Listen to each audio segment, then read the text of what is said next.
Welcome to the Waltham Green Possibilities City Council Candidates Forum. My name is Stephen Rourke, and it is my pleasure to moderate tonight's forum. I am a former Waltham City Councillor, having represented Ward 8 for 6 terms, beginning in 2002, way before Zoom. I'm also very proud to be a founding member of one of tonight's sponsoring organizations, the Waltham Land Trust, which, in pursuing its mission to create a legacy of land conservation in Waltham, helps our community strengthen and sustain its essential relationship with our shared natural environment, the only one we've got. Before we begin tonight, I want to let everyone know this meeting is being recorded and will be rebroadcast after tonight on the Waltham Land Trust's YouTube channel. Tonight's forum is co-sponsored by the Waltham Land Trust, the Waltham Fields Community Farm, Mothers Out Front Waltham, Waltham Energy and Climate Action Now, WECAN, and the Massachusetts Sierra Club. Now, some of the candidates participating in the forum may be involved with one or more of these sponsoring organizations. A candidate's participation in the forum or involvement with any sponsoring organization is not an endorsement. As 501c3 nonprofit organizations, the sponsoring organizations will not be endorsing candidates for this office. I want to share a few ground rules with our audience so everyone knows what to expect. All candidates were provided an equal opportunity to participate in the forum relative to the office they are running for, and care was taken to distribute information to all candidates equally. 5 of the 6 candidates for contested ward races are in attendance tonight. Juan Carlos Asensio, running in Ward 9, was invited, but is unable to join due to an unexpected family obligation. Now, here's our format. Each candidate will have 30 seconds to introduce themselves in an opening statement. After we do the opening statements, I will pose a question, and each candidate will receive an equal opportunity to respond to that question. I will call on each candidate in a varied random order planned for fairness, and when a candidate's time has expired, they will receive a 10-second grace period to finish their thought, after which their microphone will be muted. I will ask a total of 6 different questions. After the 6 questions have been addressed, each candidate will then have 1.5 minutes to make a closing statement. Finally, while the sponsoring organizations have strived to cover a range of topics, we recognize that many of you watching may have follow-up questions after tonight's forum. We will provide the candidates' contact information on screen at the end and hope that you will follow up with the candidates directly. The title of our forum is Green Possibilities. Now, politics is often called the art of the possible. So let's now see and hear how our candidates envision their possible roles in the future of what's possible here in Waltham. We'll start with 30-second opening statements, and I'll give you the order for the opening statements. We'll begin with David Russo, who is a candidate for the open seat in Ward 7. Then we'll hear from Jonathan Paz, who is the Ward 9 incumbent running for re-election. Then Paul Katz, candidate for the open seat in Ward 7.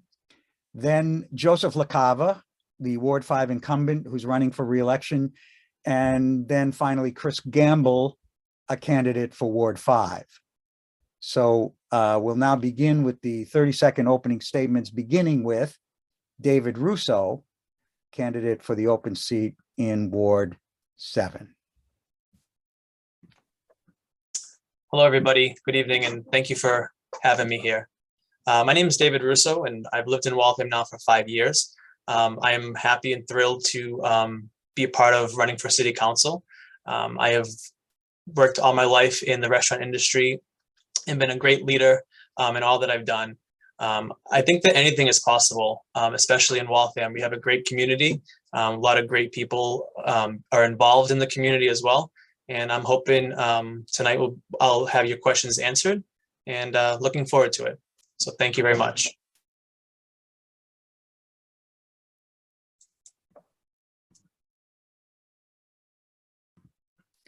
Thank you, David. Next, Jonathan Paz, who is the Ward 9 incumbent running for re-election. Jonathan? Hi. Not sure if folks can hear me. Can you confirm they can hear me? I can hear you. Okay, wonderful. My name is Jonathan Paz. I'm running for re-election for Ward 9. In the City Council, I believe I've been a leading voice in making sure that our city government responds to global warming, climate change, as we've seen with the IPCC report recently published. We're running out of time, and it's going to be more devastating. I think there's a variety of ideas that we can implement, including my tree protection ordinance, my food sovereignty ordinance, or resolution, whether it's protecting our urban canopy or it's connecting food insecurity with open space. There's just a variety of opportunities to not only go green, but also think globally. Thank you. Thank you, Jonathan. Next, we go to Paul Katz, who's the candidate running for the open seat in Ward 7. Thank you, Stephen, and thank you for having me here tonight. I've lived in Waltham for nearly 25 years as a renter and as a homeowner. Proud father of a former Stanley Elementary School student, currently at McDevitt Middle School and a future Waltham High grad. I've been involved in the Waltham community for nearly 40 years with the Regal Music Theater, and we're very happy that we call Waltham our home. Thank you, Paul. Next, opening statement from Joseph LaCava, the Ward 5 incumbent. Thank you.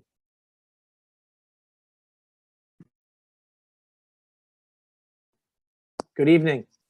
Thank you all. I want to thank the 5 sponsors for inviting me to this event and for having me this evening. I'm just finishing up my 2nd term as the Ward 5 City Councillor, and I am elated to be able to come here tonight and try to convince some people that I would be a great representative again for 2 more years.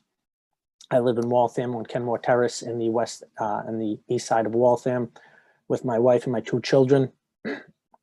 My wife and I are both lifelong Waltham residents, and we do love this city very much, and we hope to continue helping and working with groups like we have here this evening. Thank you. Thank you, Joseph. And finally, Chris Gamble, candidate for Ward 5. Chris? Yes, hello, everyone. And I wanted to first thank everyone for this opportunity. It's incredible to see so many of my friends and fellow organizers in the city come together under this important shared cause. And it is exactly what I believe Waltham needs right now, which is a coalition of green groups and individuals demanding accountability from the local city government on their plans for the climate crisis. I don't plan on mincing words tonight. Climate change is going to kill us all unless we have a bold agenda to tackle the crisis. The Waltham City Council needs to do its part, and I'm excited to discuss the possible ways we can all work together to accomplish that. Thank you. Thank you, Chris. I'm sorry. Yes, thank you, Chris. Question number 1. One of the most important environmental topics is climate change and ensuring the next generation has a sustainable future. As City Councilor, you'll have an opportunity to help our city act to prevent or mitigate the negative impacts of climate change. What specifically do you hope to achieve during your time as City Councilor to address this issue? You'll have 2 minutes to answer this question, to address this question, and I'll preview the order for this question. We'll begin with Chris Gamble, then Joseph LaCava, then Paul Katz, then David Russo, then Jonathan Paz. So first up is Chris Gamble. So yes, once again, thank you for the opportunity. And again, I want to be perfectly clear. Unless we get climate change under control, our lives will be marred by extreme climate events on a more regular basis. Our children's lives will have to navigate the complications of climate-driven mass resettlement, and our children's lives will be unrecognizable. The Intergovernmental Panel on Climate Change, something that the Ward 9 City Councillor just mentioned, recently released a report this year that stressed that there's unequivocal evidence that humans have caused climate change, and warned that if the rate of greenhouse gases continues to increase beyond 4 years, then we will fail at our mission to stop the Earth from warming past 1.5 Celsius, which some say is the point of no return for life as we know it. So what's to be done at a local level? This campaign, I've been talking about the need for the Waltham City Council to pass a Waltham Green New Deal. Much like at the congressional level, it would in large part simply be a commitment to reduce carbon emissions within our city. Although I've been part of several of the groups here for years, I'm not a climate scientist, and I don't pretend to understand the issue as well as some other people, some in this room. That is why, in addition, the Waltham Green New Deal will create an ad hoc committee on climate change, hopefully with representatives from these groups, with a clear objective to have a plan within 1 year for the city to meet this bold attempt at carbon reduction, and with the framework to implement that plan within 3 years. We have 4 years to do our part, according to that study. I know how slowly the bureaucracy of local government works, so I want people to realize this might be our last shot at resolving this. I would not be doing this, though, if I thought it was a hopeless effort. This room is full of smart, dedicated people that I know are willing to do the work, and I do believe that we can do this.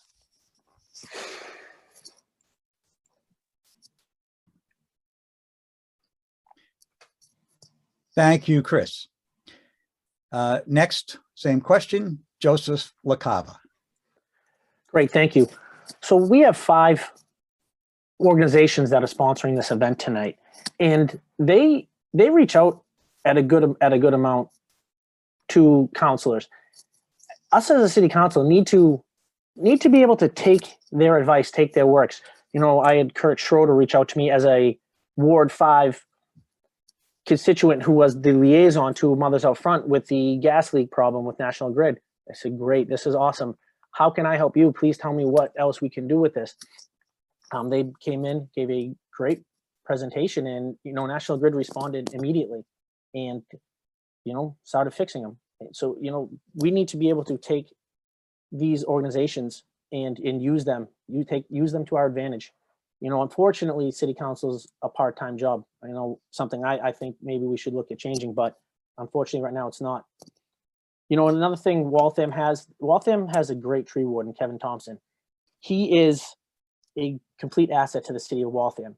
He has a tree farm over near the Watertown line where he has 3 different trees where anyone in the city can plant a tree at any time on their property. You just need to reach out to him. We need to make him more accessible. We need to use things like that and make sure that the city of Waltham is able to plant trees whenever they want. You know, it's some things like this that we need to continue to use to make Waltham a better place. Thank you. Thank you, Joseph. Same question, Paul Katz. Yeah, thank you for having me here and letting me share my thoughts. So while I have been campaigning and speaking to neighbors, I believe that many of the concerns that I'm hearing are tied to development. Really, it's the overuse of land, which is impacting our environment. You know, we've been discussing ecology issues for so long. Growing up in the 70s, I can't begin to count how many ecology flags I painted. Pollution and environmental issues were being discussed more than 50 years ago, and it only seems to have gotten worse. Several years ago, I worked with Councilor O'Brien on an ordinance that would require fertilizer and pesticide manufacturers to include warning flags, just like the kind that landscapers are required to use by law, on any product sold in Waltham, so that we could protect ourselves, our kids, our pets, from stepping in and tracking chemicals around the house and poisoning ourselves. And it's such a compelling proposal that I brought it to Representative Stanley to address on a state level instead. Look, there are so many things that I think that we could be doing more of or better. Commercial building requirements that encourage solar energy, low flow plumbing, recycling, composting, LEED certification, better development in our downtown, promoting commuter rail, walking trails, smarter bike paths. Millennials are demanding this. They're demanding socially conscious and responsible projects where they work and live. Have we even discussed Miyawaki, which is dense plantings and biodiversity that we can put in our downtown that can bring forests to our urban areas? And what about what about pavement alternatives that are more permeable and reduce heat, especially where there's no green space, and building codes that encourage smarter demolition and upcycling and reuse?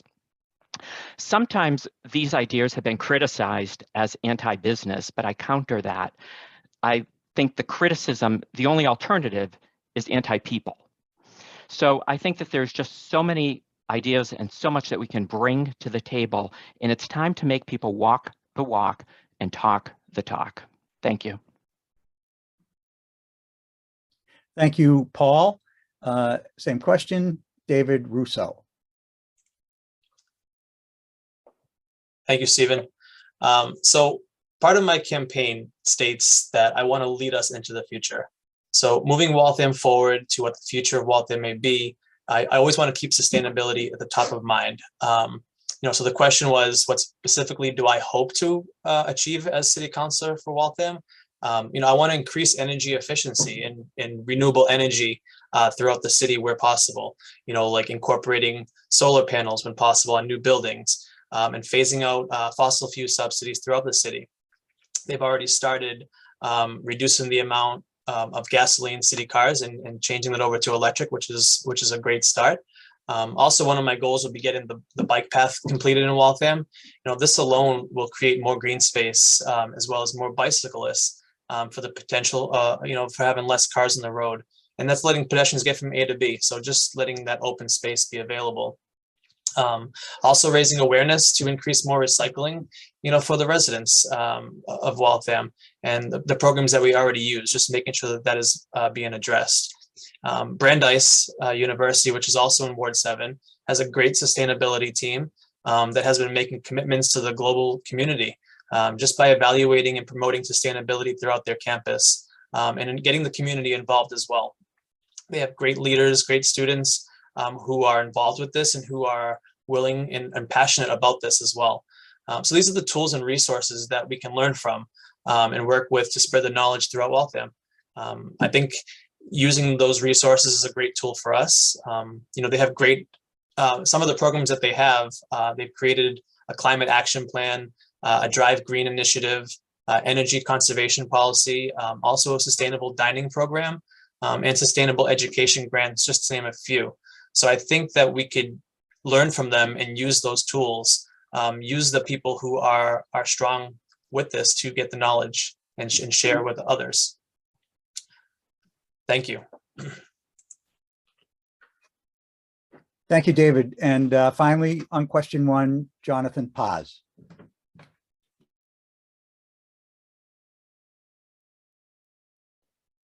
Hi, it's not letting me put on my video.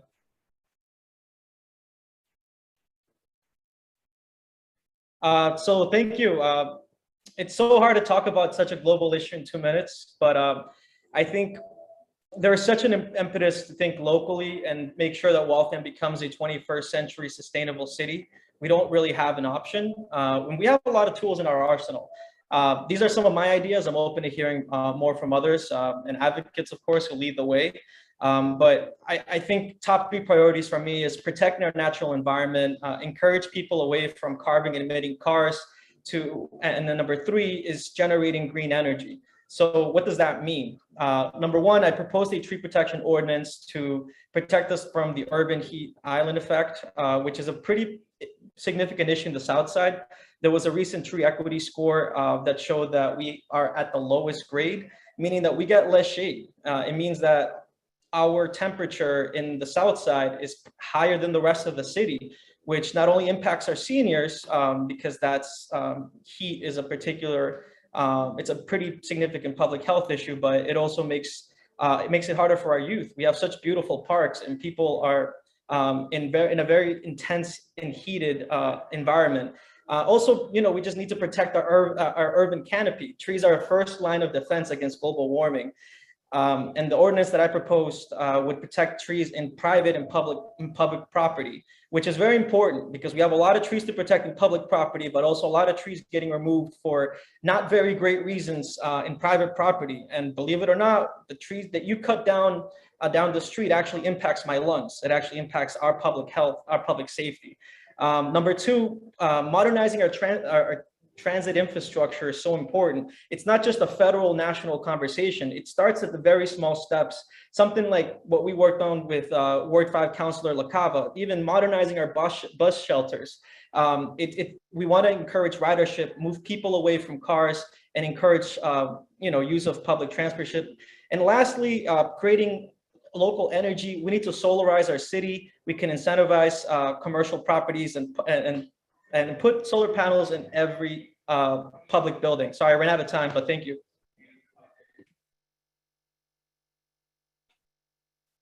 Thank you, Jonathan. So we've gone through question one, and you've all had a chance to see that little progress bar at the bottom of the screen. Keep an eye out for that. That will let you know when you're close to running out of time and when you're out of time. Moving on to question number two. Transparency in city government helps keep the community informed and sets proper expectations in terms of how the city operations proceed. For example, how grant money is used, how committees discuss issues and make decisions, and how ordinances get implemented. In your tenure as city councilor, what will you do to help ensure transparency in Waltham's government?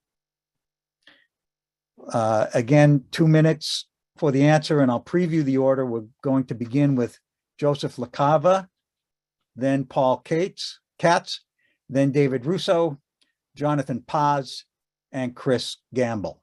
So question two, first, Joseph LaCava.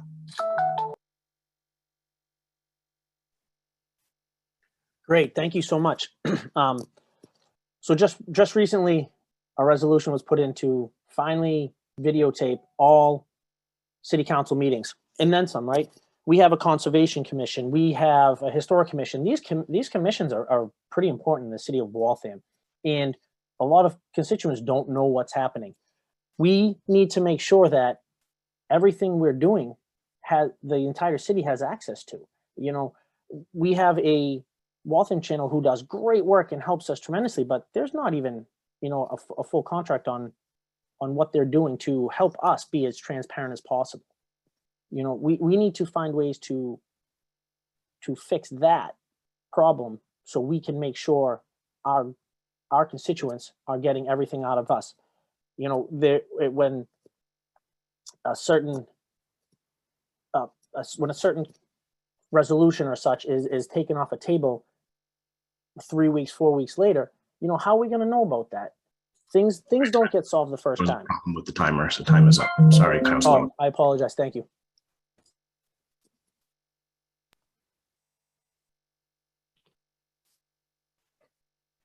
Okay, let me just touch base with the timekeeper here. I have 2 minutes for this question number two, and I have 1 minute for the answers to question number three, which is a follow-up to number two. Can we just verify that?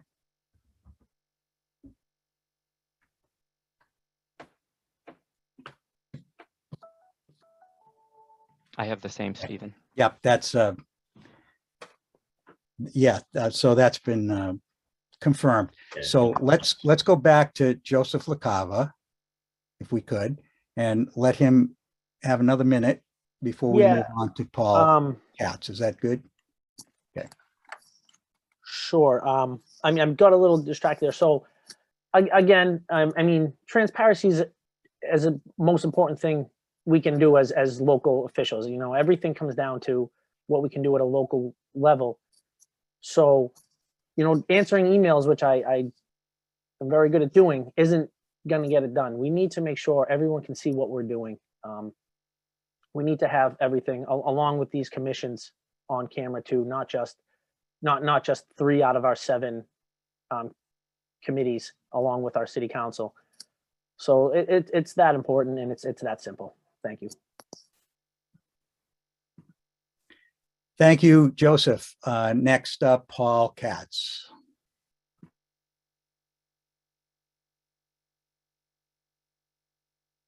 Sorry about that. Transparency has been a concern of mine since I started following Waltham politics 20 years ago. In our council's defense, we need to recognize that there are laws and procedures that they have to abide by. There's a lot of legalese in parliamentary procedure that's not necessarily easy for everyone, including myself, to understand.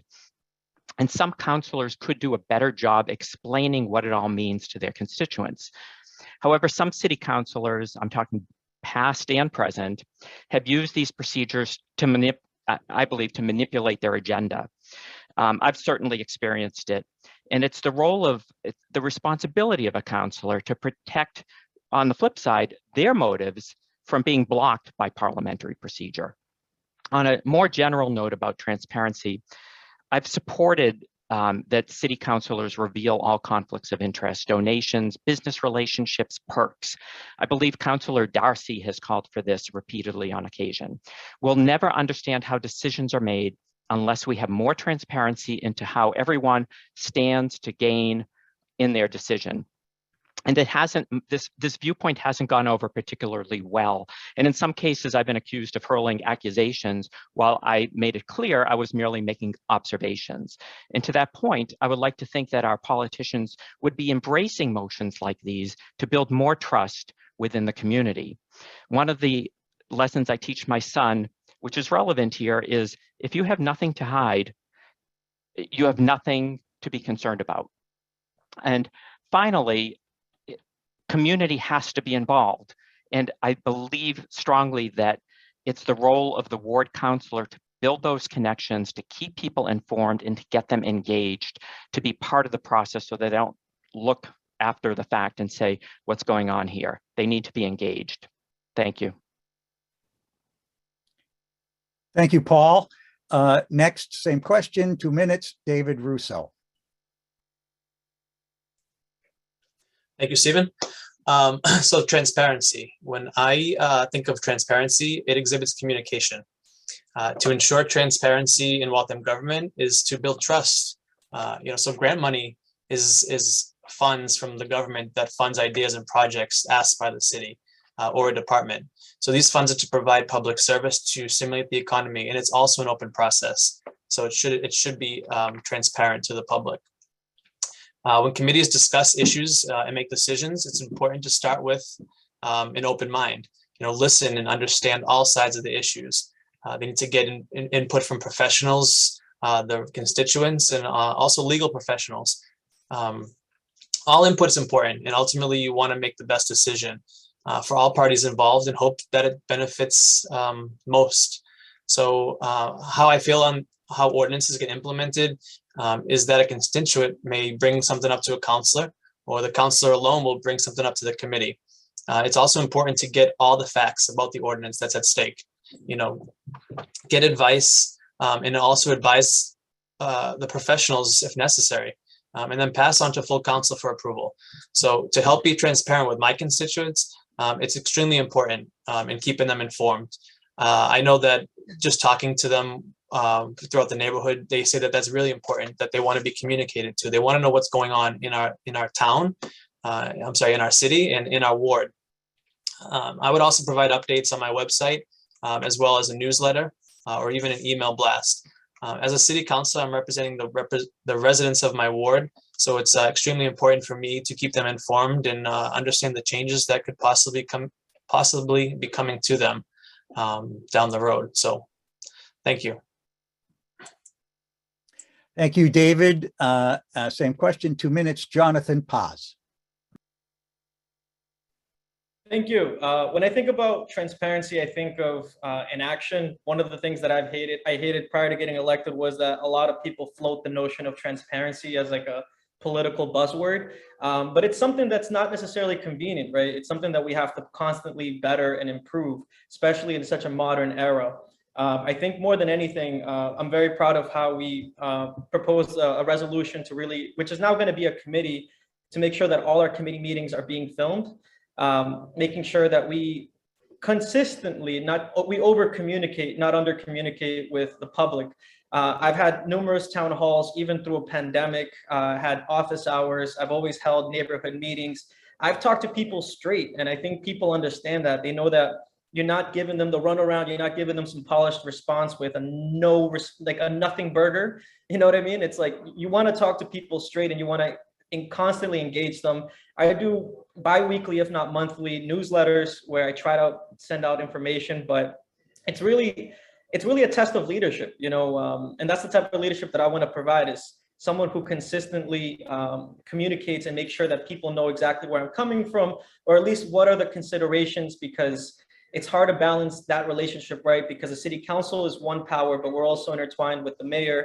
And that tends to sometimes obfuscate the conversation, because people don't know if something's with the law department, or it's in committee, or somewhere in between. So I've always tried to participate in community meetings. I've joined WECAN meetings as many times as I could, or made time to connect with mothers out front to make sure that I understand where they're coming from and what are their priorities.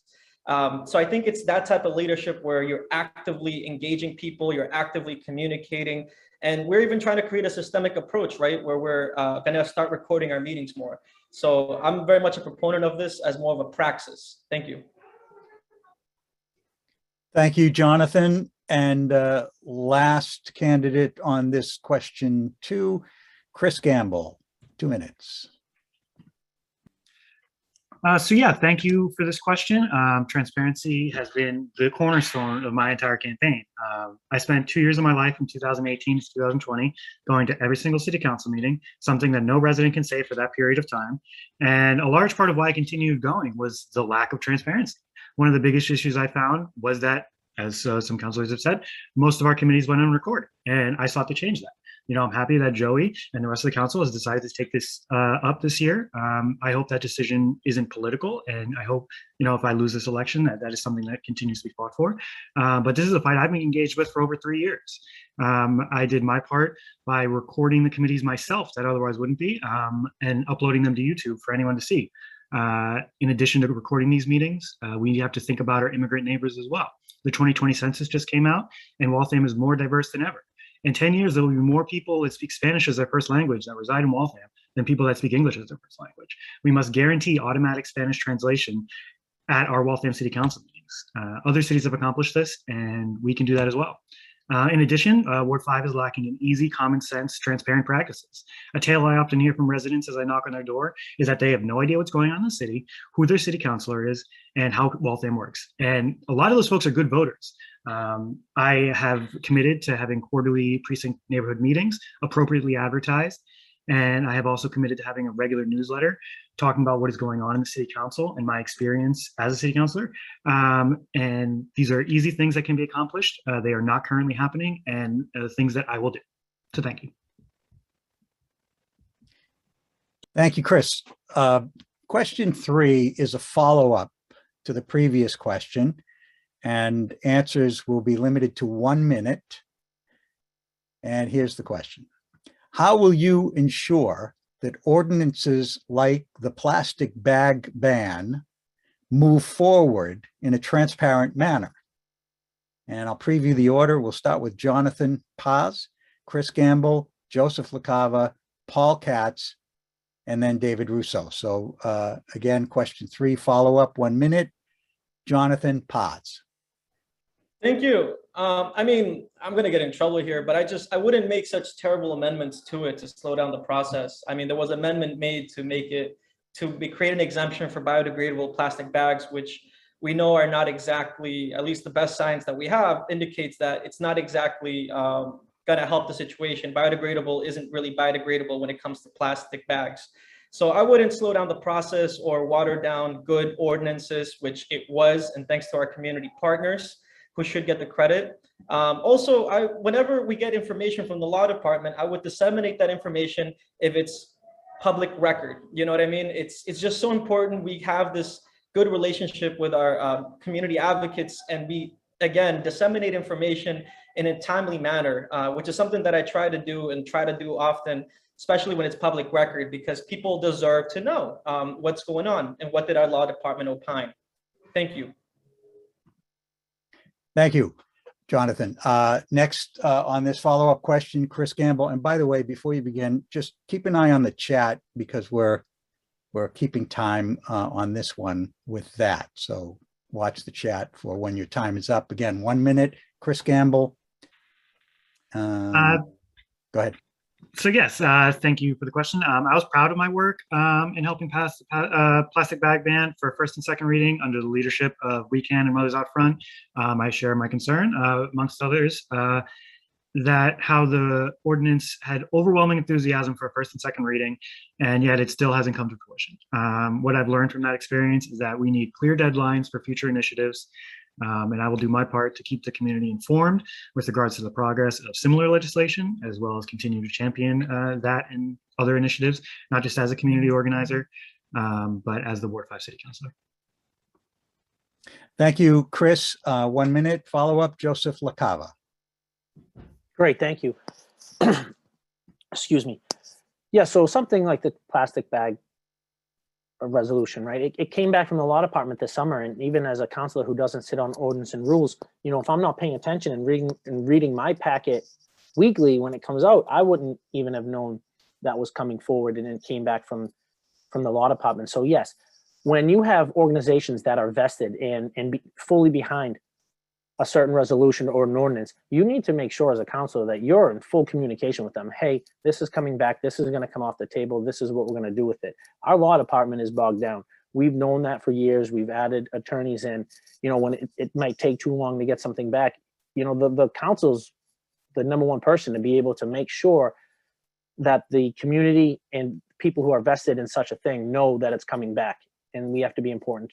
We have to make sure we're doing such a thing. Thank you. Thank you, Joseph. Paul Katz. Sorry, I'm having trouble with my video button. In the spirit of transparency, my wife is the one who reminds me to bring our reusable shopping bags to Hannaford. Let me be clear that plastic bags are a plague. And it's ironic that plastic bags were originally touted as environmentally conscious as a benefit, as a way to save trees. And for those who don't know, Waltham has a history of manufacturing paper bags, paper shopping bags. So maybe the ban can help us celebrate that. I would never want to weaken this ordinance, but as I've stated throughout my campaign, there are always going to be at least two sides to every issue. Transparency in this case to me means that all sides need to be heard, acknowledged, have their issues discussed, regardless of my personal point of view. The community also deserves to know whether or not I have anything at stake, whether it's a business relationship, vested interest, profit or loss from my decision. Thank you, Paul. And finally, David Russo. 1 minute. Yeah, so, you know, plastic bags are in many of our restaurants and businesses. You know, if this has been a plan in place for quite a while, I think it has to come forward. This is definitely going to be one step in helping us defeat climate change. Small step, but it's one step. You know, plastic bags are one of the biggest contaminants in our recycling industry. So the city has provided us with blue recycling bins, great program that we used for recycling. So why not provide, you know, recycle bags? I know a lot of other towns and cities have plastic bag bans already. It helps a lot with the environment. So yeah, people don't want to pay 10 cents extra for that paper bag. So having a recycling bag program to use when they go grocery shopping or whatever it may be for would be a great benefit. So banning plastic bags, like I said, is just one step to defeating climate change. I know other towns do use this, and I know that if we take this on in a much sooner time limit, it'll be benefit the city as well. Thank you. Thank you, David. This takes us now to question number 4. And there are 6 questions total. We're halfway through. Environmental issues. I just want to say something before I do with this question. I know there are quite a few viewers who have logged on, and I just want to point out that these are the contested ward elections. There are 3 wards that have contests, and they are wards 7, 9, and 5. And we've mixed the candidates from those contests into this format. So keep an eye on the screen. The identification of the speaker also gives the ward that they are from and therefore the ward that they are running in. If you have questions about what ward you live in or where the wards are that the other candidates are from, you can get that information on the City of Waltham's website. You can search for the ward map and find that information out. Okay, question number 4. Environmental issues affect some residents more than others based on their social and economic circumstances. What are your plans for increasing equity in access to open space and reducing barriers to all residents being able to realize the benefits of the natural resources throughout Waltham, especially those whose voices don't normally get heard? 2 minutes to answer. We will begin with Paul Katz, then David Russo, then Jonathan Potts, then Chris Gamble, and then Joseph LaCava. So question 4, 2 minutes, Paul Katz. Yeah, how wonderful it is that we have a city with both an industrial and a farming heritage. When I was picking my son up at McDevitt yesterday, I was struck that when I looked to my left, I saw a bank of trees. And when I looked to my right, I saw buildings and a few trees here and there. There's a very visible difference between north and south.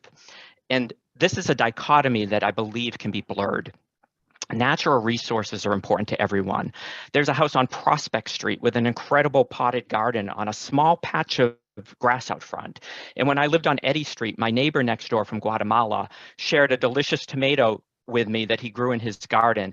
But the interesting thing was he didn't have a garden. He grew his plants literally in a crack beside the driveway.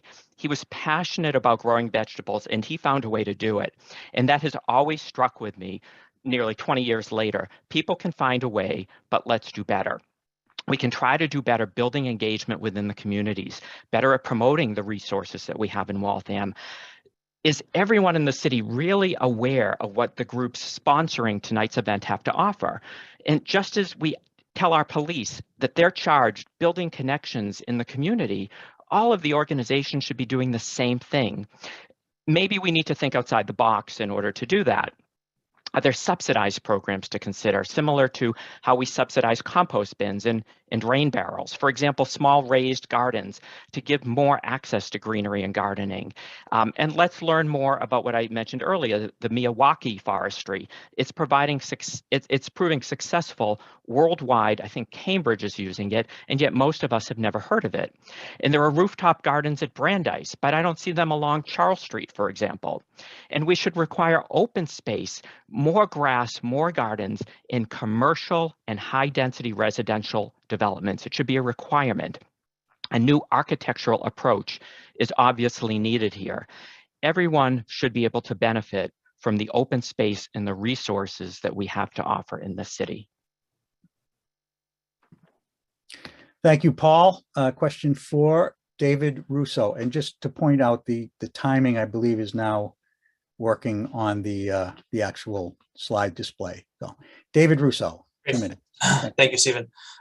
So having open space provides people with opportunities for recreation, physical activity that are proven to benefit people's health. I support more open space in the city, throughout the city, as well as keeping what we have. The parks, for example, that are built throughout the city, they're inviting for families to bring their children to and to socialize with others. This already builds community, and it is also great to see. I know some of the playgrounds, we now offer activities for all people of all ages that utilize the green space, such as, for example, the footpath that was put in at Bobby Connors Park. that I see many adults using. I live very close to the park, and I see many adults using that throughout the day, just getting their morning walk or their afternoon walk in. The spray park for kids, again, another inviting thing to get people outdoors and utilize the green space. As a city councilor, I will definitely work with the other councilors who are already involved with creating more open green space in their wards. You know, why not build even more community gardens throughout the city? If there's already a plan to use up some green space for whatever the reason may be, there should also be a plan to reinstall or build more green space somewhere else. It shouldn't happen in the first place, but if it does need to happen for whatever reason, I feel like we also need to rebuild that space somewhere within the city. It's important for our future, so why not have that in practice? Thank you. Thank you, David. Jonathan Potts. Thank you. I love the sense of this question because environmental issues can't just become environmental. They need to be tied to the social fabric, racial, social justice, equitable, a movement towards equity, and that speak directly to the people on the ground. One of the toughest things I had to do as a counselor earlier on was see hundreds of Southside families in line, waiting in food lines. We made national headlines, and it was just atrocious to see in the 21st century that we have the natural capital, we have the natural resources to really have a food sovereignty plan. And that's why I authored the Feed the People resolution, is because we have permaculture that we can manifest in a way to address these very dire issues. And that's why it's important to have open space. It's important to invest and acquire wherever possible more open space, and make sure that it can be part of a greater plan that addresses needs. If COVID has taught us anything, at least taught me anything, is that a lot of our inequities were not just exposed, but were deepened. More importantly, so that's the food component is very important to me because again, Southside, we have a lot of lower socioeconomic families, but I also think about our playgrounds. That is a form of recreational open space. A lot of our kids play in Gilmore Playground, McDonald Playground. And I just always wonder, you know, we have so many kids there, maybe a way that we can make it more accessible and I think more relevant to the needs of people is maybe implementing public Wi-Fi. That's what I put in my capital budget request to the mayor. You know, we should invest in maybe modernizing our public space in a way that could also maybe incentivize people to come, but also address the need, because a lot of our kids, a lot of our families, there's a real digital divide. They struggle to have access to broadband. So I think that there's a way to merge these components, and of course being respectful of our natural resources, but they absolutely need to address the needs of people, be relevant to people on the ground, and also of the permaculture that surrounds us. Thank you. Thank you, Jonathan. Next up, Chris Gamble. So yeah, this is a wonderful question and one that I thought a lot about since the first time I read it. While I had a bunch of ideas, and I'll get to one in a second, what I want to say is what I will do to help those whose voices don't normally get heard is first listen to them and their ideas for this. You know, I've been just talking about something recently. I've been a part of Waltham Black Future Fund since its inception, offering my time and labor to whatever they need and learning from them in the process. Asking groups like them and others, such as Waltham Family School, Latinos en Acción, Africano, how they see the issue of racial equity in regards to open space would be an easy first step in addressing the issue. My boss, Miriam Alexis, another BIPOC leader in Waltham, recently gave a TED Talk on how transportation is a key factor in regards to equity when it comes to food. I agree wholeheartedly, and I would say the same goes for natural resources as well. If we can get better, cheaper, and free access to transportation, a lot of the resources in Waltham would be more accessible. Take the farm, for instance. The 11th annual Farm Day is coming up in 2 days, something which you all should attend. The Waltham Trolley will make continuous loops from the common to the field for free for anyone to attend. And why can't we do that more often? We should be seriously looking at where and when our trolley runs and let people know that it exists and see how it can better serve the Waltham community. Thank you. Thank you, Chris. And finally, on this question for Joseph LaCava. Great, thank you. Waltham has an abundance of parks that they've continuously are redoing. One unbelievable aspect of that has been the community meetings. When Thompson and McDonald were redone, we had great turnout at the former South Middle School for public input. We were throwing stuff at boards, and I mean, the room was full. And then again, you know, I reached out, I was very active with the community and to get Lowell Field redone. And when that happened, we had over 30 people there, just very active of what they wanted to see and how they wanted to see these parks redone. And the biggest aspect of Lowell Field was the open space, right? Everyone was in agreement that they wanted to make sure they saw that field stay open. And that was public input throughout the community. It was great to see. We need to see more of that when doing things with our parks. One thing I've noticed in my 4 years is the disconnect with the city council and the school system and our school committee.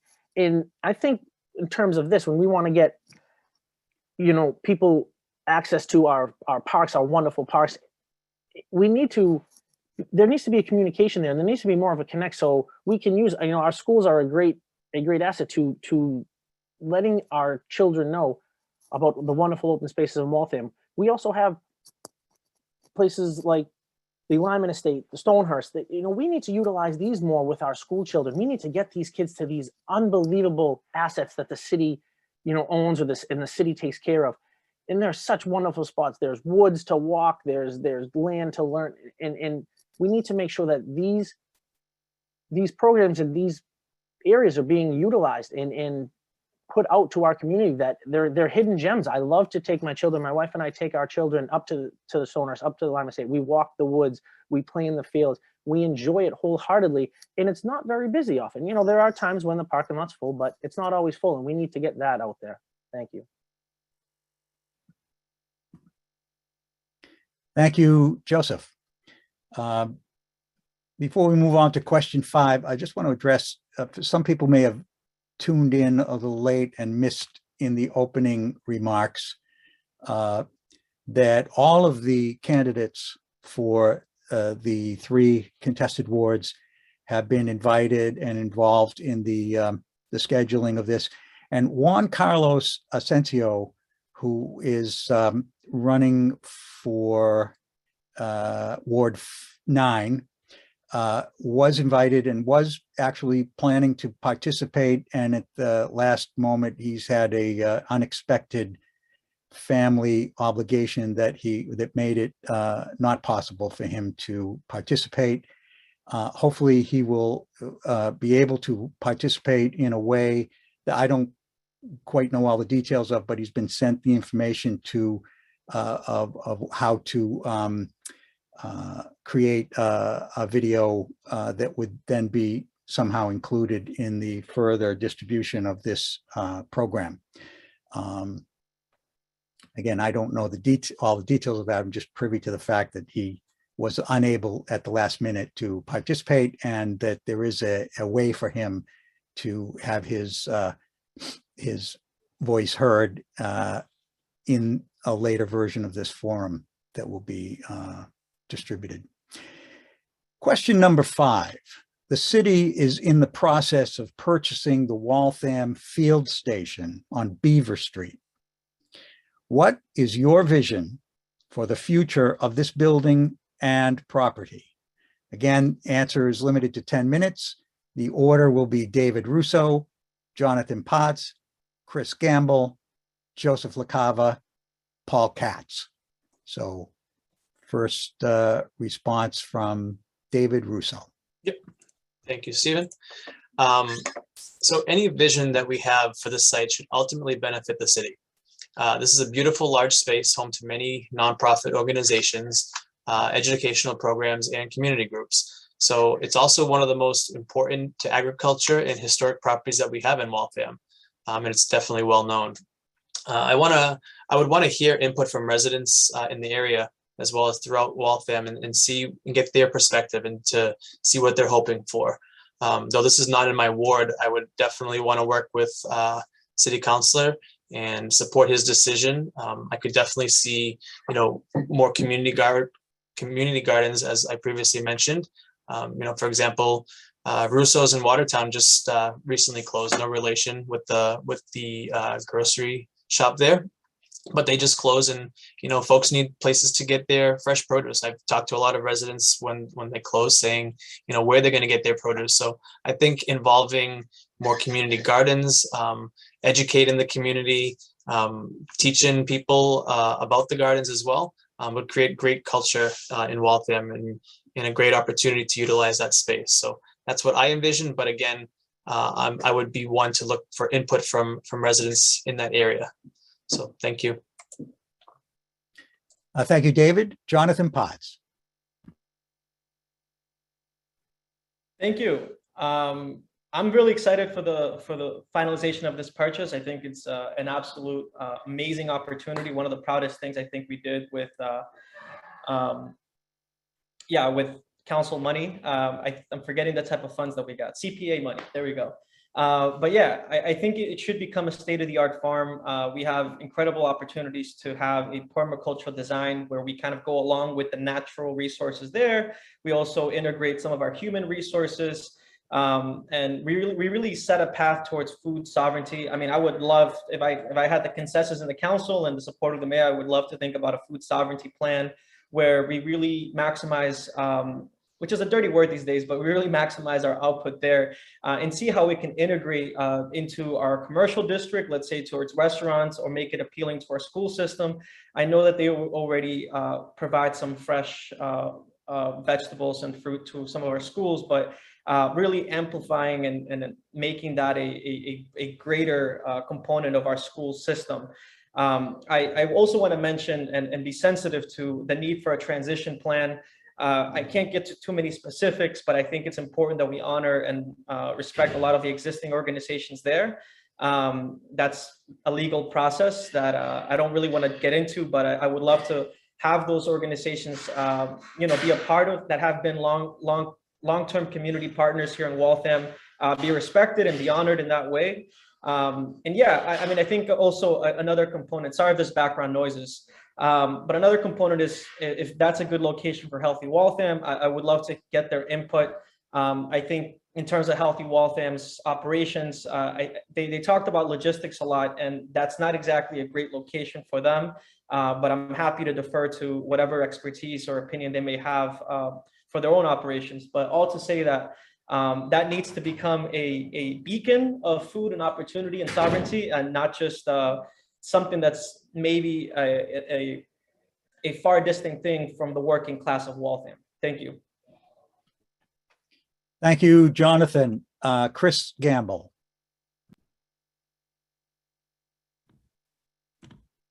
So yeah, I couldn't be happier to hear that the purchasing of the Waltham Field Station is almost completed. I've been a volunteer with the Waltham Community Farm for years, as well as a land trust steward. That land is a holy place for many that live in our city and outside of our city. And I'm happy to see that it will likely continue to be used for the public good as Cornelia Warren intended.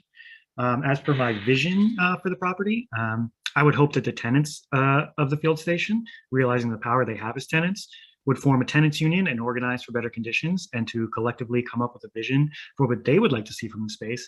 And I would be happy to listen to that presentation. From my own perspective, I would like to see more community involvement and more food produced with the intention of giving it back to the Waltham community. My work is volunteer coordinator with Healthy Waltham, where we put on food pantries twice a month, serving on average 800 families. Has made me realize just how large and serious the issue of food insecurity is in Waltham. I would hope that we can tackle that issue together. Thank you. Thank you, Chris. Joseph LaCava. Great, thank you again. So this is, excuse me, I apologize. This field is awesome, right? It's one of the best use of CPA funds that the city has done. You know, I've gone after the CPA funds in the way it's used in certain things, and this is one that I couldn't be more proud of giving a vote for. My daughter has taken classes there. I think I would love to see more programs, right? More programs for people of all ages to get there. And again, to tie back to my previous answer, you know, let's get the schools involved. Let's get the schools down there using it. Let's get our children learning how important, the farm really is. There are great tenants there. Of course, I would love to see them stay. They're the reason that field was bought. They were the voices to make sure the city of Waltham used our CPA funds correctly, and they deserve a chance to stay there. Again, the building, right? Does it need to come down? Do we need to build a brand new building for the tenants, or does it need to be just completely overhauled? What could we do? Again, I don't know. I'd love to listen, and I'm happy to help and do anything I can in that way. Excuse me. So that's something I would love to see. This field is a treasure in the city of Waltham.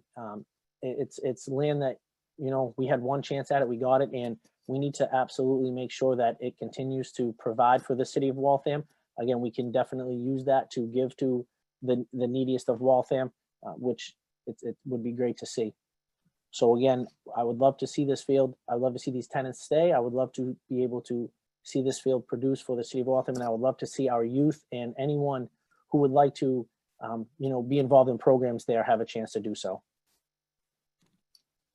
Thank you, Joe. And finally on this question, Paul Katz. Yeah, so first, round of applause that we got this property. I'm going to repeat a quote that I said at a city council meeting a few weeks ago when I was speaking out against a very ill-conceived zoning ordinance that would have changed the base of Prospect Hill.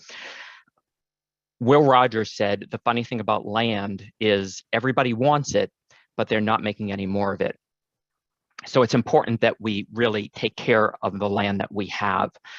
I would like to see the field station as a farm, a CSA, an educational facility, a resource for the community, a place to come and smell and feel and taste. And maybe there's future entrepreneurial work, maybe a future entrepreneurial center to help people start new food-based businesses.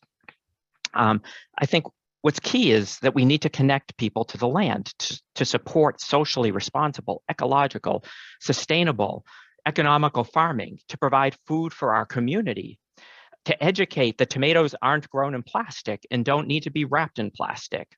Visual perfection isn't something that is a goal in foods.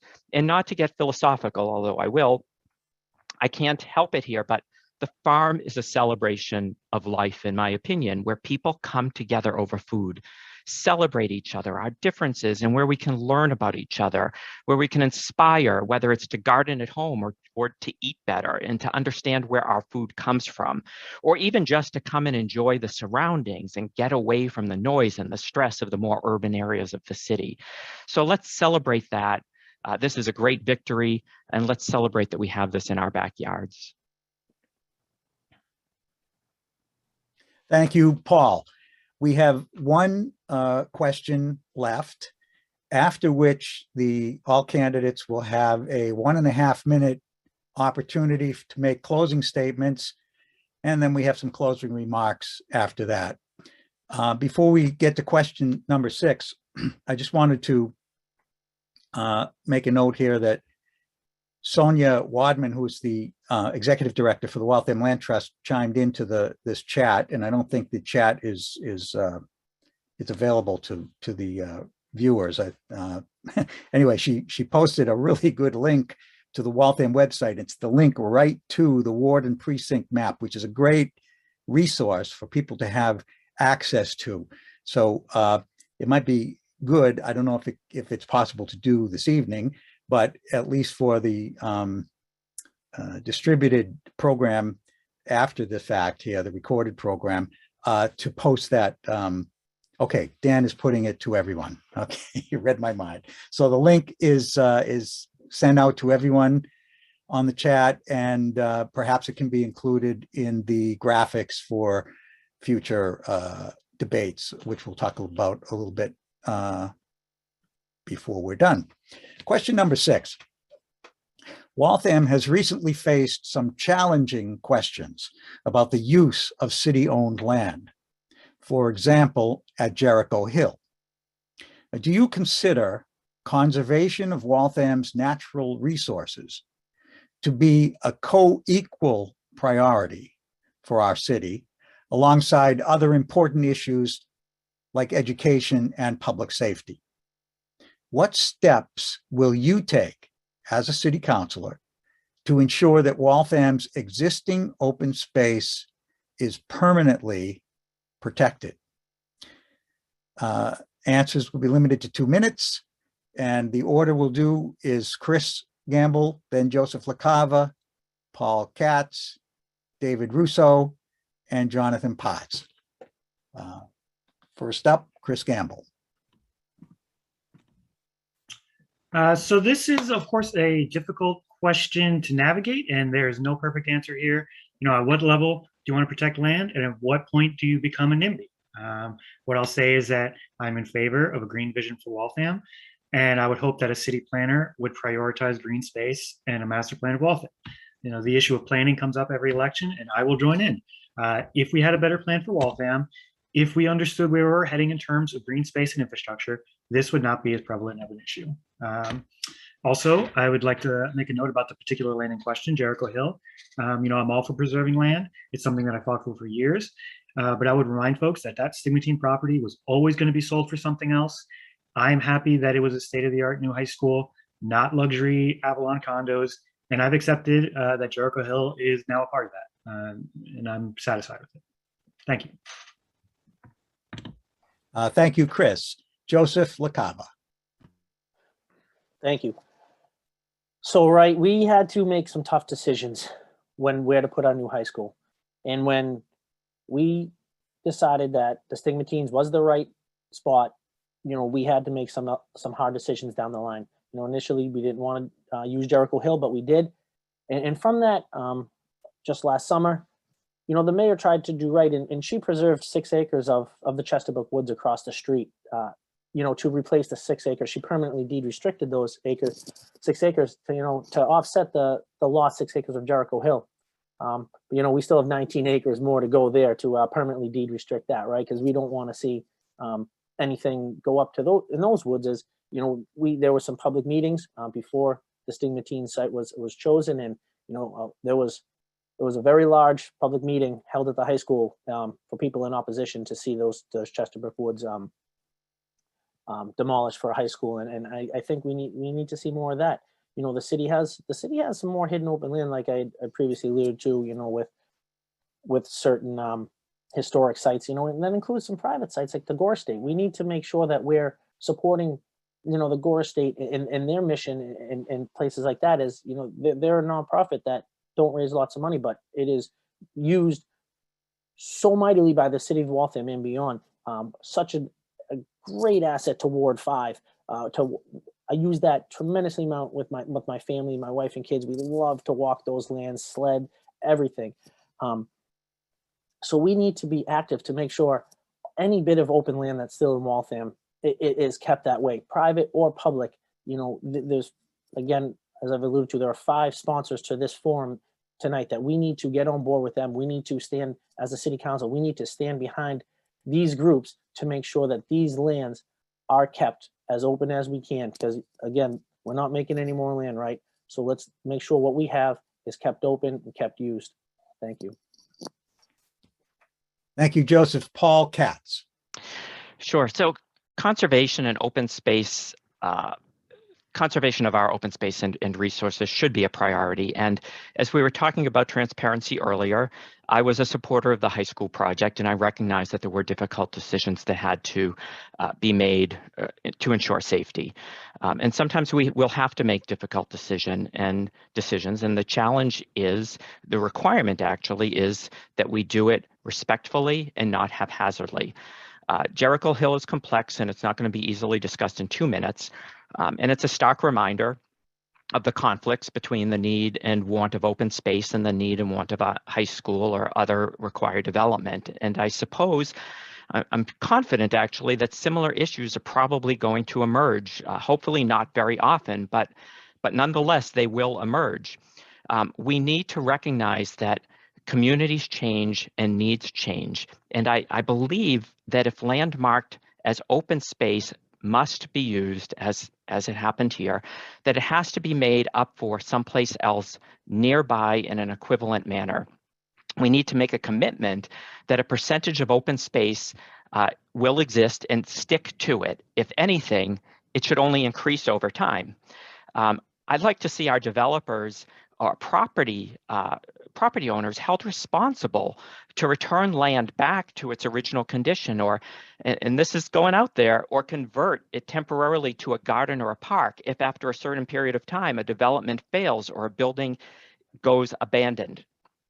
Why should we have to deal with this blight? Yeah, it's an issue across the country with shuttered superstores and abandoned malls. For example, the construction zone store on Upper Moody Street could have been torn down years ago, and that area could have been enjoyed as open space until the development was ready to move forward. Land is a constant, buildings are only temporary, and the land should come first. Thank you, Paul. David Russo. So I'm absolutely in favor for protecting the existing open space that we have. As I mentioned before, I wish we already had more. Seeing the open space be utilized for buildings, it's tough to see. But as I also mentioned before, if we have to utilize that open space, we also need to make that open space somewhere else, and if we do that, also increase the open space. So then over time, we will increase the open space throughout the city. I'll do my best to protect, to be in favor of protecting open space, but I'll also listen to the constituents and the residents, listen to the professionals. We have these 5 great organizations that are sponsoring this event tonight. They live this stuff throughout their life. That's what they do. So getting the advice from them would definitely benefit us as city councilors. And then we work the best we can to implement those processes throughout the city. I'll also, listen to the constituents and their concerns and their needs for community, as well as work with the other councilors to ensure that these open spaces are protected to the best that we can. Thank you. Thank you, David. And finally, Jonathan Potts. Thank you. I think the Jericho Hill conversation was one of the toughest votes I took earlier on as a councillor. I think our city's doing its best when we don't have to see these interests, let's say for environmental sustainability and open space, as a conflicting thing with education and public safety. I think that they can coexist. For example, we have a high school football coach that has experience in agriculture and forestry, working at Landscape Farm in neighboring Weston. Enthusiastic community members are excited about the space being available to all for learning, enjoyment, and as to all those being there for a long time before us, and to all those who will be there before us in the future. And that could be the future of the Waltham Field Station. These interests can coexist. As the councillor from Ward 5 mentioned, Joey LaCava, we have ways to go. We still need to acquire those 19 other acres. But I do want to just name another elephant in the room. As we all may know, there's real, outside private interest. There's a lot of developers who want to buy up the city. And I think we need to have leadership that is not beholden to them. It's not in the pocket of private developers. We need developments that make sense for us, that are smart and align with the interest of the working people of Waltham. And that's really the bigger issue, is that we need leadership that's not going to take their money, but also that's going to evaluate projects in the city in a fair basis, because they do want to acquire a lot of the space. They see open space, they see money signs. It's not something new. It's not a secret. It is what it is. And that's a real power of the city council, is to make sure that we protect open space. We make sure that our environmental priorities are clear, and we make sure that wherever developments do come to the city, they add to the conversation, not take away from the people. And yeah, I just want to thank everyone for the opportunity to speak to this, as I know this is a beautiful thing, hopefully a tradition we continue in the future, thanks to our environmental advocates. Thank you, Jonathan. And that brings us to closing statements. We'll hear from each candidate for 1.5 minutes, a little less than the 2-minute that we've been dealing with in most of these questions, most of these answers. And the order we'll do them in is first Jonathan Paz, who is the incumbent councillor for Ward 9, David Russo, who is running for the open seat in Ward 7, Chris Gamble, who is running for councillor in Ward 5, Paul Katz, who is running for the open seat in Ward 7, and then finally Joseph LaCava, who is the incumbent councillor for Ward 5. Again, 1.5 minutes, and Jonathan is first. Thank you. I just want to thank you all for the opportunity to share. I think Waltham is in such a beautiful place because we are a city. We're not far from Boston, but we're not fully gentrified. You know what I mean? We've saved a lot of open space, and we know that global warming is the biggest issue of our time. And I really hope that people are hopeful and ambitious as to how we can transform our city and really exercise a lot of the tools before us to make our city more sustainable, whether it's protecting all the trees in public or private property, permanently deed restricting a lot of open land, solarizing our city, or having developers be beholden to some kind of energy efficiency, or whether it's net zero. There's just a lot of amazing opportunities, or bike lanes, bus lanes. There's a lot of opportunities to not only improve Waltham, its public infrastructure, its educational school system, and make it aligned with our environmental priorities. It can make us an economic beacon, a social equitable beacon in the future. And that's really what is at stake here, not just in this election, but also for the future of our city. COVID-19 has really put everything on the table, it has shown all our inequities, but it has also shown that innovation is possible as other towns, states, cities, other countries have innovated through and through. And I just hope people leave this conversation excited, motivated, because it's not just an issue, it's an opportunity. Thank you. Thank you, Jonathan. Closing statement, David Russo. Thank you. I want to thank you guys again for displaying this tonight and giving us the opportunity to talk with you and with the residents of Waltham.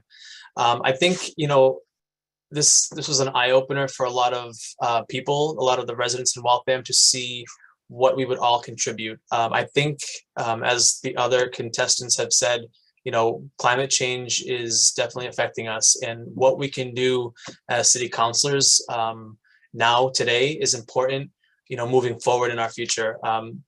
Utilizing the open space that we have, creating more of it, and not letting large buildings take over this open space unless we have the opportunity to replace it somewhere. Like the rest of them said, the land is here. Let's use the land to keep it open for to prevent our worsening climate change. And I just want to also say that moving forward from this tonight, I'm as a constituent watching this, I just want to make sure that they understand, if they want to reach out or have any further questions for me, they can do so, and I'll be more than willing to happen to talk with them about it. So thank you very much for having me. Thank you, David. Chris Gamble.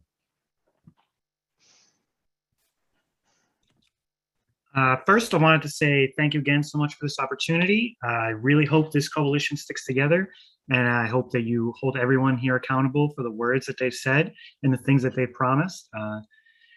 Something we didn't touch upon is like individual things they can do. I want to note that I'm a vegan who's never owned a driver's license, and I've never not worked in the city that I lived in. I recycle, and I help run the local chapter of Food Not Bombs, which prioritizes figuring out how to end food waste. My own carbon footprint is very, very small, and I hope everyone does their own individual part of becoming more sustainable. But if every single person in the world lived my kind of lifestyle, that still would not stop climate change.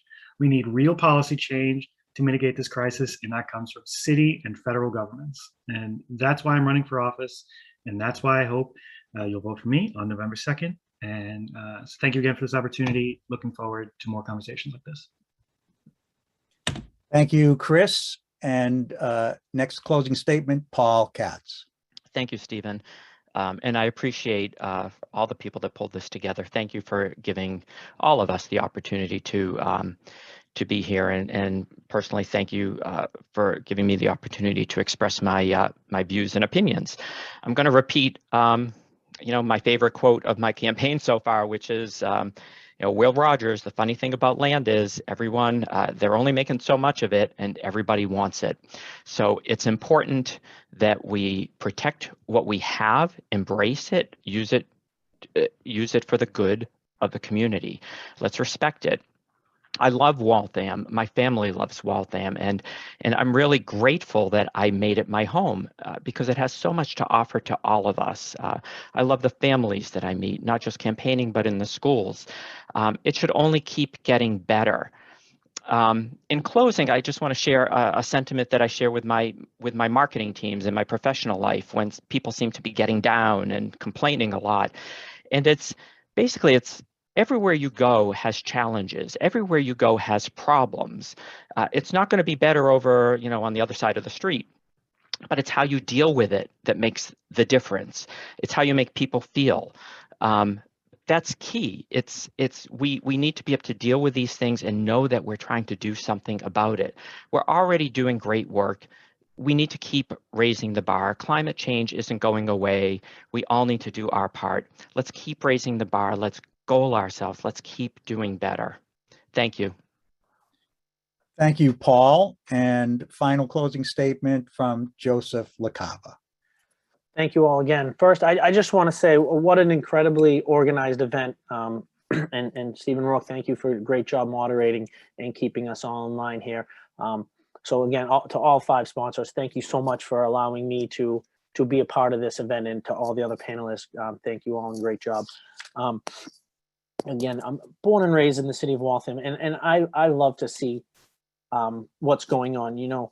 There's a blend of old Waltham residents and new people coming into the city and sharing their visions of what they want to see Waltham can do. And it's organizations like all of you here, or the 5 that are sponsoring, to keep the city council in line. It is jobs like that for you to keep us transparent and us to make sure we're providing and we're stepping up and doing our job, putting forward things that you want to see in your agendas. When I first got on the city council, I was lucky enough to be contacted by a neighboring councillor on the Watertown line, and he asked the city of Waltham to join the Watertown Transportation Association. And it's something I got the city to join for 2 years. And unfortunately, with COVID, it wasn't something we were able to do because there was just not any travel, and the funds just were something that we did lose. And it's something like that it's much in line with the 128 Business Council, where you just want to see the amount of business that comes into the city of Waltham, and just looking for ways to really minimize the amount of the cars that we see into the city. It's things like that if we're able to continue to do with the city, will be great. So I see my time's up. So again, thank you all. Thank you, Joseph.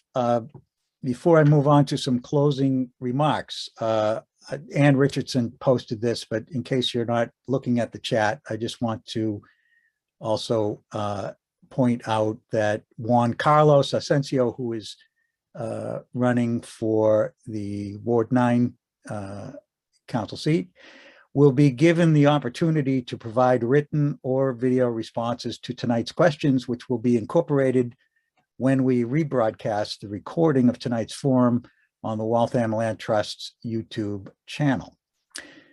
So this concludes our Green Possibilities Forum for the contested ward elections. Thank you to all the candidates for their participation, and to those watching for joining us at tonight's forum. As a reminder, we will be hearing from the candidates for the uncontested wards on Tuesday, October 19th at 7 p.m. And the rescheduled forum for the at-large candidates will be on October 22nd at 7 p.m. So that's the 19th at 7, and then the 22nd at 7. Remember, the recording of this forum will be available to view on Waltham Land Trust YouTube channel, and please let others know about that who may not have had a chance to tune in tonight. IRS regulations restrict the sponsoring organizations from asking certain questions. So if you have specific questions for a candidate regarding their positions on Waltham's green future, we will post their contact information before signing off tonight, and we hope you will reach out to them directly. So thank you again for joining us tonight, candidates, the viewers, and the sponsoring organizations. And thank you all, especially for your interest and participation in the ongoing process of local democracy. Remember to vote and encourage others to do so as well. You can vote by mail, you can vote early, or you can vote on election day, which is Tuesday, November 2nd. The details are on the City of Waltham's website under elections, or you can call or visit the city clerk's office in City Hall to get detailed election information. Again, thanks to all and good night.